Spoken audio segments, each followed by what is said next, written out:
Sementara itu PT Vale Indonesia Tbk membukukan laba bersih sebesar 104 juta dolar Amerika atau setara 1,87 triliun rupiah di sepanjang semester pertama tahun 2026.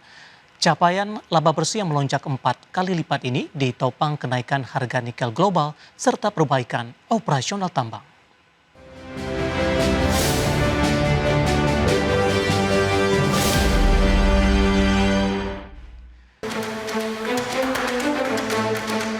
PT Vale Indonesia Tbk mencatatkan kenaikan laba bersih yang signifikan mencapai 104 juta dolar Amerika Serikat atau setara 1,87 triliun rupiah pada semester 1 tahun 2026. Angka laba bersih tersebut melesat 4 kali lipat dari periode yang sama tahun lalu sebesar 25 juta dolar Amerika Serikat.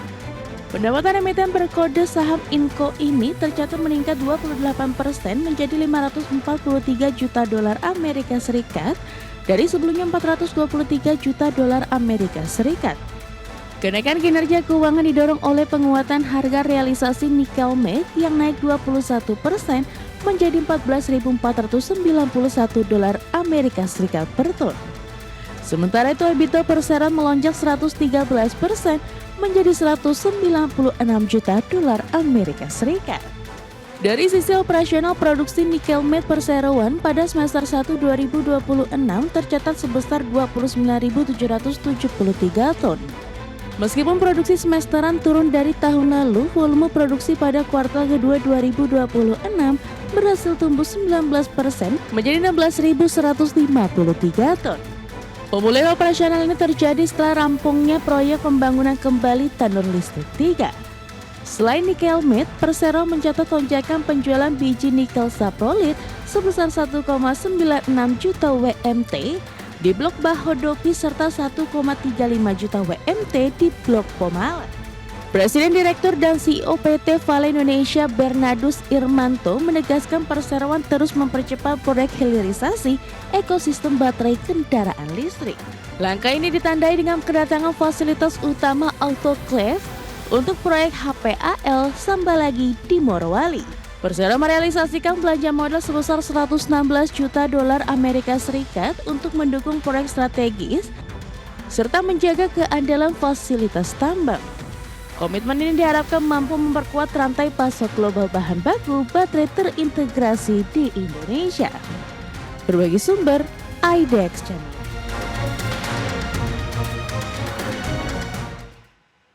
Pemirsa, PT Chandra Asri Pacific Tbk membukukan lompatan pendapatan bersih hingga 5,3 miliar dolar Amerika Serikat di sepanjang semester pertama tahun 2026. Sementara pertumbuhan pendapatan sebesar 83,6% secara tahunan.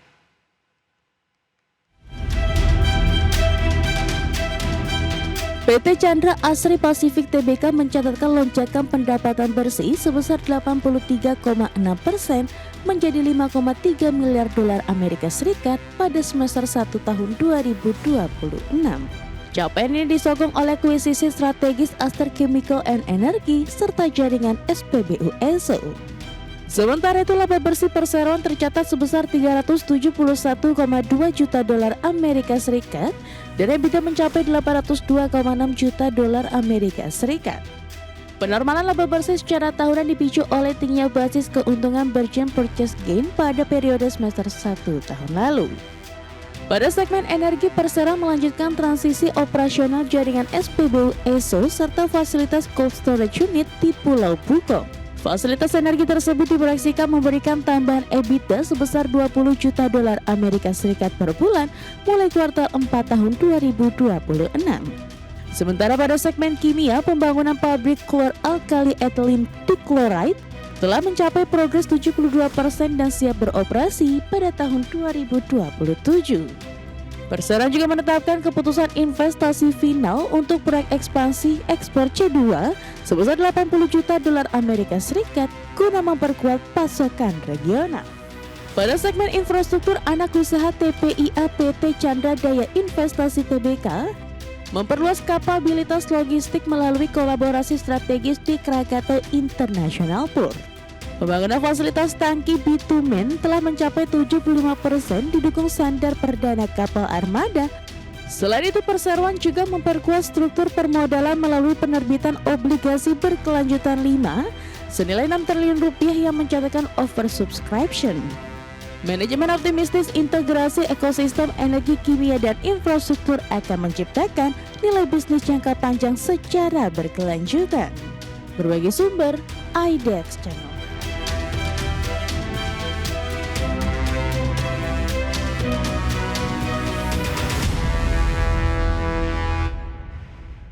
Menteri Koordinator Bidang Pangan Zulkifli Hasan menegaskan bahwa Koperasi Desa Merah Putih merupakan infrastruktur strategis pemerintah untuk memperkuat akses ekonomi masyarakat pedesaan.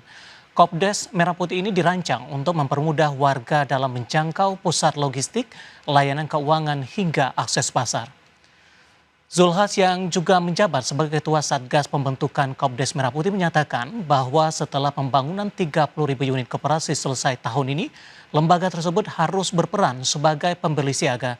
Dalam skemanya, apabila harga komoditas seperti gabah atau jagung jatuh di bawah harga ketetapan pemerintah, petani dapat menjual hasil panen mereka langsung ke Kopdes. Selanjutnya, koperasi akan menyalurkan komoditas tersebut ke Bulog.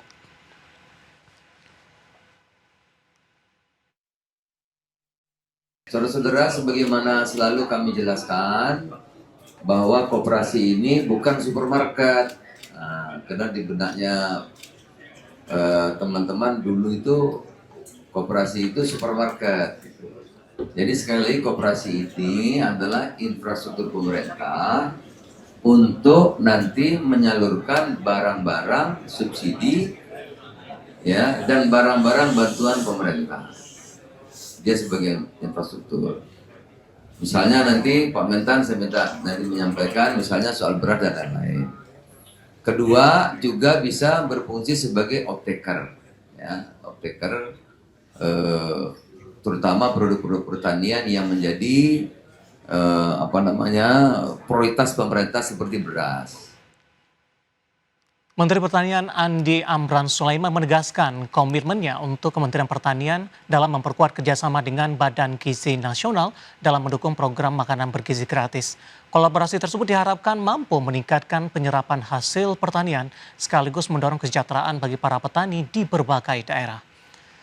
Amran menyampaikan sinergi antar lembaga menjadi faktor penting dalam memastikan keberhasilan program makan bergizi gratis yang menjadi salah satu program prioritas pemerintah.